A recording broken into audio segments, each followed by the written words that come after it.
Salamat ah. Marga? Christy, sorry. Hindi ko alam ang gagawin ko. Gulong-gulo yung utak ko. Ayoko nang pabayaan si Melody. Paano kung anak ko siya? Ano ba naman kasing kinaka-stress mo? Itong bahay lang naman ang gusto naming paghatian natin. Hindi naman ako hahati sa asawa. Naiinis na talaga ako sa'yo! Hindi na ako makapagpigil ang kapal na mukha mo! Ano ba talaga gusto mo? Gusto mo ako ipapatulan kita!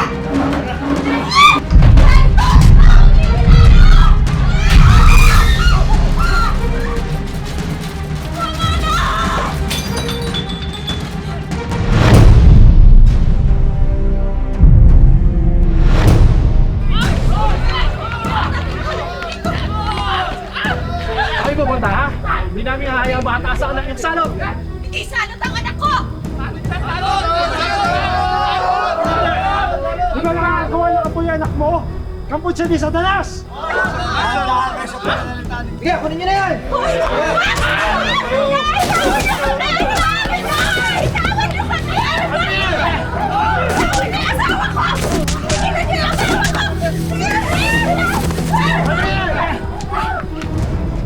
Alis na kayo dito! Tigilan niyo na kami! Anak! Anak! Iwan niyo na kami!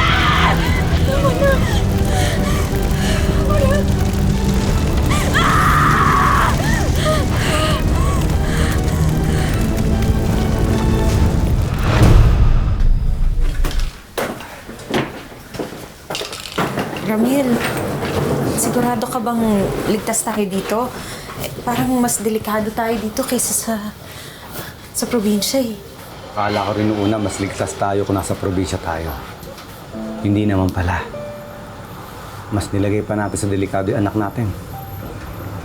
Pero alam mo, tagal din ako natira dito sa bahay ng lola ko. At hindi mapanghusga ang mga tao rito.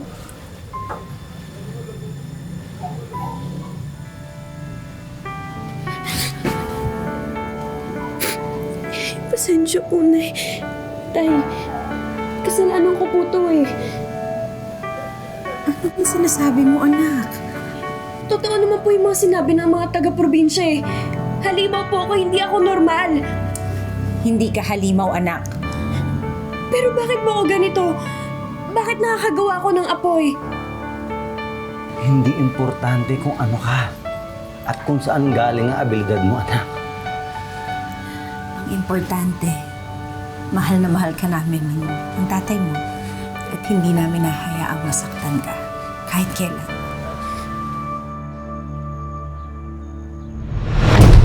May batang excited, oh. Opo, Nay. Ngayon ko lang po kayo makakasama lumabas eh. Oo, Hayaan nyo. naman. Pagkatapos natin mamalengke, ililibre ko kayo ng ice cream. Yan naman! Ay, pero sandali, bago tayo umalis, tingnan ko muna kung ano, ha? Kung kumpleto na yung ano, listahan natin.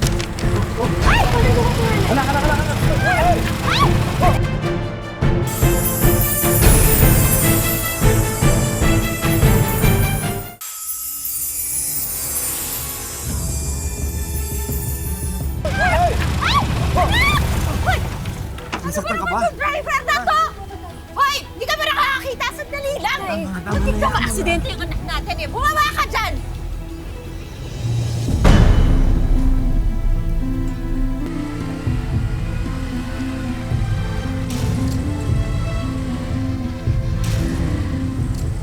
Marga?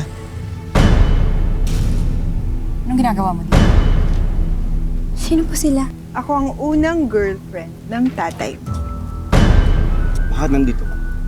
Anong gusto mo? Ang sungit mo naman, Ramil. Binibisita ka lang naman namin ng anak mo. Anak? Daddy? Ano ibig sabihin nito? Hindi ko alam. Hindi ko alam. Nung naghiwalay tayo nun, buntis na ako. Pero hindi na kita ginulo. Kasi nga, di ba, happy na kayo ni Christy. Ang gusto ko lang naman, may matuluyan kami ng anak ko. Ng anak natin, Ramil. Matuluyan. Pasensya ka na, Maria, ha? Hindi hotel yung bahay namin. Pwede na kayong umalis. Excuse me, may karapatan din ako kay Ramil. Dahil may anak kami. Kahit sa ayaw at sa gusto mo, Christy, titira kami sa bahay na to. Tira ka. Alam ko! Huwag ka muna dyan! Sabi ko sa'yo, lumayas ka! Lumayas ka! Bitawan mo na, bitawan mo na. Tawag ko eh! Bakit mo mamasok eh? Oh! Tama na! Tama na kasi! Pati mga bata nag-aaway na eh. Ito ba gusto mo? Lumayas na kayo, kundi papabarangay ko kayo! Sige, magpaparangay ka! Tignan natin kung sinong kakampihan sa atin pag nalaman nila na anak nila si Melody. Patay na ang asawa ko. Namatay siya ng punong-puno ng utang, kaya kinuha ng bangko lahat ng meron kami. Wala na kami matutuluyan ni Melody.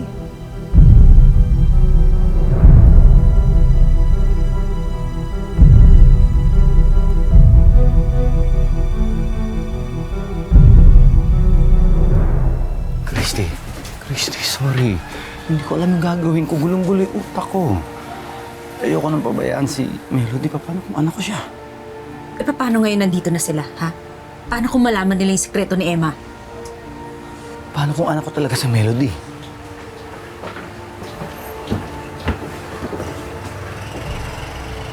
Daddy, can I take this room? Dito na lang po kami magstay ni Mommy. Hindi pwede. Kasi kwarto yan ng anak ko eh. Oh, okay lang, Nay. Ipapabaya ko po muna yung kwarto ko. Pansamantala lang naman po eh. Doon na lang po muna ako sa baba. Sa dating kwarto ni Lola. Christy, masyado naman kasing mainit ang ulo mo. Ano mo naman kasing kinaka-stress mo? Etong bahay lang naman ang gusto namin paghatian natin. Hindi naman ako hahati sa asawa mo.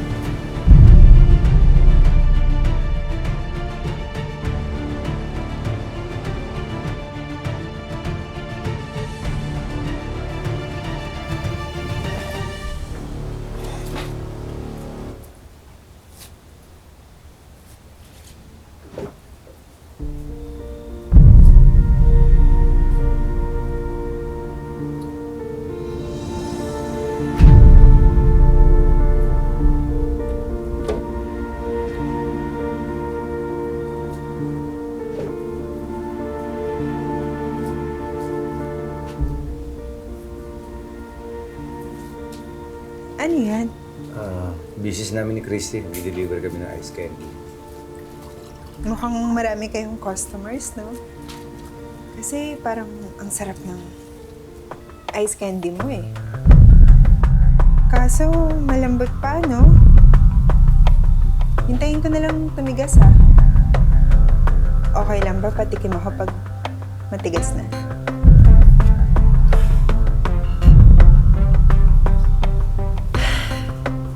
Hindi ka pa rin nagbabago, no? Ikaw pa rin yung masipag at matyaga at madiskarteng si Ramil. Lahat gagawin mo para sa pamilya. Ano ba talagang plano? Kapatid mo ako, Mark. Anak ko ba si Melody? Anak mo siya, Ramil. Tinago ko lang noon kasi nga,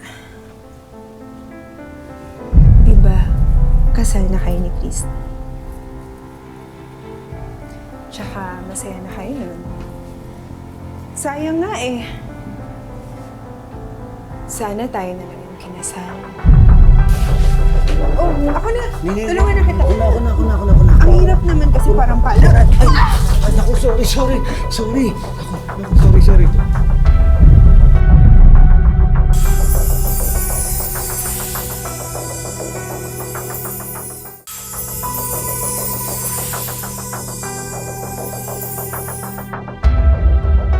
Ang hirap naman kasi parang pala. Ay, naku, sorry. Naku, sorry. Oh! Huwag ka nang mahiya. Parang bang hindi mo na nahawakan dati.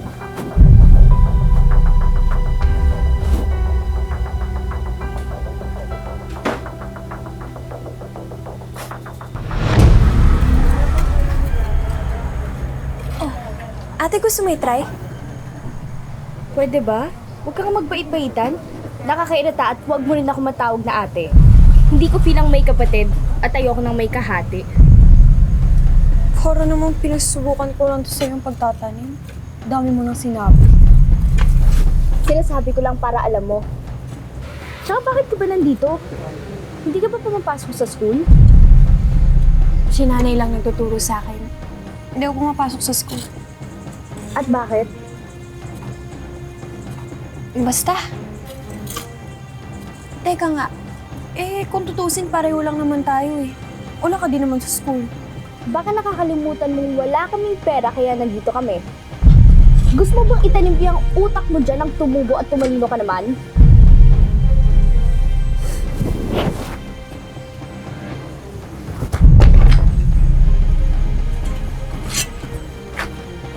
Oops. Sorry.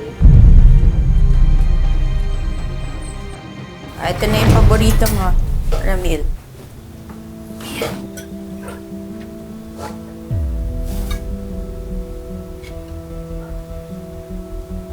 Alam mo, parang masarap naman yung tinola mo. Kaso parang may kulang.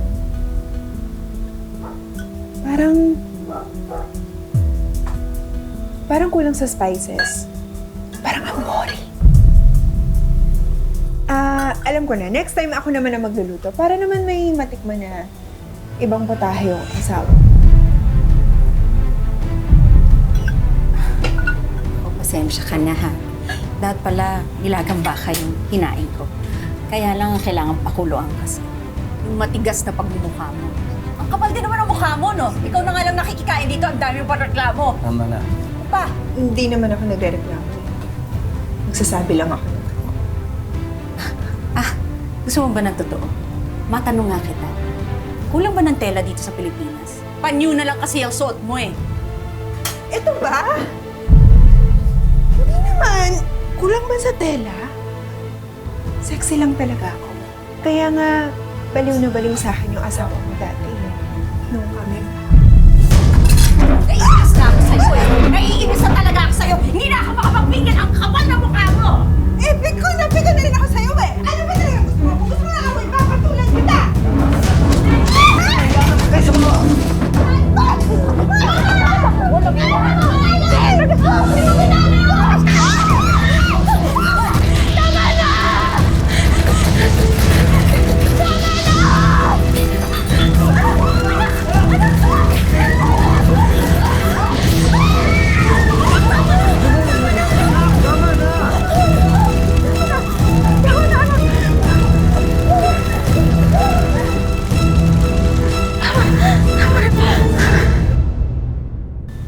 Melody, anak. Nakikiusap kami sa inyo. Wala sanang makakaalam dito. Baka kasi sigurin kami ng mga taong hindi nakakaintindi sa sitwasyon ng anak ko. Madali lang naman kaming kausap eh. Basta wag niyo kaming palayasin dito. Hindi kami magsasalita.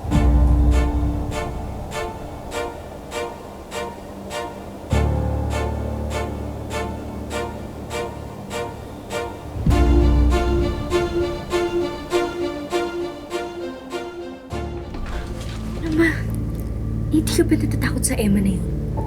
Pwede niya kaya tayong sunugin ng buhay. Hindi ako natatakot sa demonitang yun. Tagal kong pinangarap si Ramil na mapasahan ulit. Kaya miski apoy, hindi ako mapipigilan.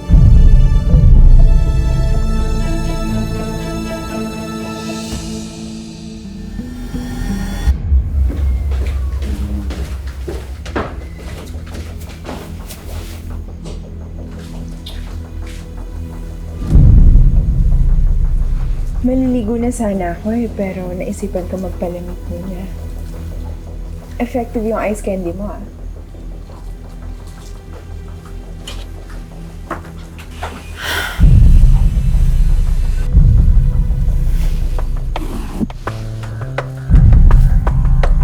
Ay, sorry. Nabitawan ko, maluwag pala.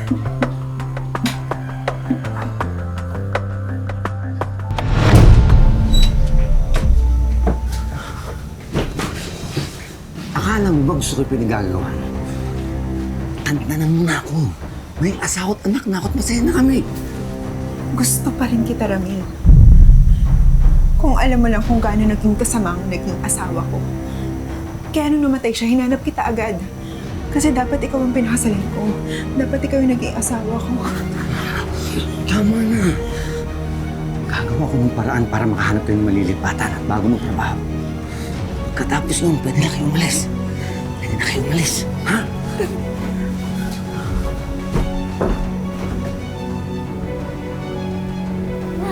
Ayoko na dito, umalis na tayo dito. Tsaka natatakot na ako sa Emma na yun. Ano pa? Konting tiis na lang. Tsaka mapapasakin na rin si Ramil. Ma, tama na. Obvious naman na hindi ka niya gusto eh. Tsaka hindi ko naman siya totoong tatay. Sige, ilakas mo pa. Hanggang may makarinig sa'yo. Hindi mo sila yung mga plano ko. Mapapasakin si Ramil. At tutulungan mo kung nangyari yun. Ha?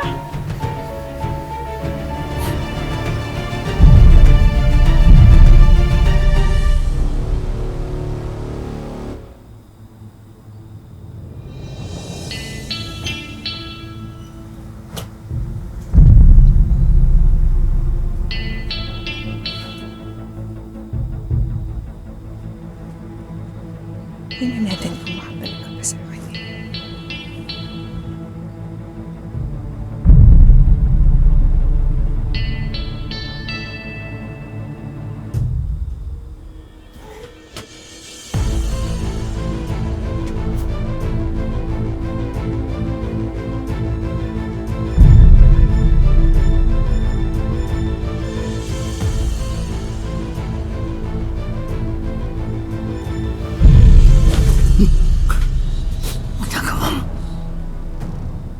Pag pumalag ka, mas marinig tayo ng asawa.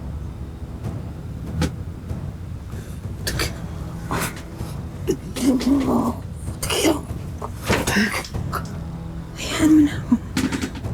Para makita mo na mas magaling ako sa asawa.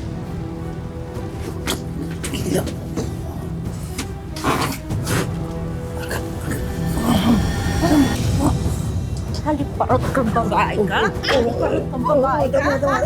Sabi ko na nga ba eh, mas makali ka pa sa higa. Ano ba? Nasasaktan ako! Halika dito! Ayop ka! Malandi ka ba sa higan? Ha? Katabi ko na yung asawa ko! Ginagapang mo ka, ha? Wala akong iya ka! Ayop ka! Malandi ka! Lumayas ka dito sa babahay ko! Lumayas ka! Pinatira kita dito pero hindi ko pinahihiram sa'yo asawa ko! Akin si Ramil! Ako ang nauna sa kanya! Ako ang pinakasalan! Ay! Oh! Umalis ka, Anis! Umalis ka nga! Dali mo! Umalis dito! Kung akuhanin mo, kayo ng mari mo aswang! Dahil sinusubukan yung aswang yung tatay ko! Ano pinagsasasabi mo dyan? Nay! Hindi totoong anak ni tatay si Melody. Narinig ko sila magkausap ng nanay niya. Ipinalabas lang nila na anak ni tatay si Melody para makuha sa atin si tatay. Ano? Malandi ka na! Sinungaling ka nga! Mabukay ka! Bakit ka naman totoo? Halima mo na! Dito! Tama na kayo. Malis na kayo dito! Lumayas ka! Nay! Hindi ka sasama sa akin! Papatay ko itong asawa mo! Huwag mong sasaktan si Christy. Nababaliw ka na. Baliw na baliw ako talaga! Mabalik na kayo sa'yo! Bakit mo? Nay! Bitahin mo sila, Nay!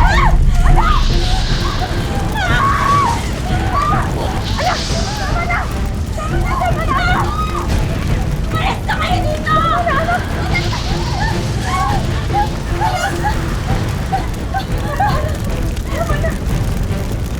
Halika na, lumabas na tayo. Hanggang ngayon, isa pa ring misteryo para sa pamilya ni Emma. Hindi niya tunay na pangalan ang kakayahan niyang gumawa ng apoy. Kaya naman agad kumilos ang aming team para bigyang linaw ang kababalaghang ito. Sa larangan ng medisina, wala pa tayong nakikita o kaya na-jot down or nababasa na ang tao mismo ay magpo-produce ng apoy. Sa usaping paranormal, ang fire starter o pyrokinesis ay isang ability na pinapractice o pinag-aaralan ng mahabang panahon. At sa ngayon, wala pa akong nakita o na-meet na tao na kayang gumawa nito. Magkaiba man ang opinyon ng mga eksperto, ay iisa lang ang sigurado. Kailangan ng lahat ng suporta ng pamilya ni Emma para muling makapagsimula sa buhay. Kaya pinagtulungan ng aming team na matupad ang mga matagal ng wish ng pamilya. Hi, Nay!